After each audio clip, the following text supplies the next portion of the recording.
關心妍現身頒獎禮記者會嗰陣，睇到有傳佢同林欣彤仲有欣宜爭勁歌金曲頒獎典禮嘅金曲金獎，佢就話多謝大家抬舉。其實獎項真係冇再去諗啲乜嘢啦，冇再諗啲乜嘢啊？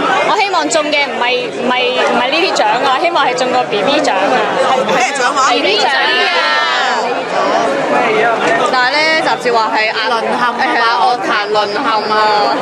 咁我覺得你哋去爭係就即係好似個即係冇乜人射未夠 level 咁我覺得其實每一個人獎幕都好努力嘅。咁我話幾多個人參與，其實我哋都控制唔到。咁我哋仲可以出一分力嘅就出一分力啦。咁我自己其實都本身今年都唔諗住係參加即係頒獎禮嘅。唔出席啊？本來我諗住開演唱會係停嘅，咁但係因為順應公司嘅意思，咁就即係做埋年尾。咁其實我係諗住嚟緊真係都會停工㗎啦。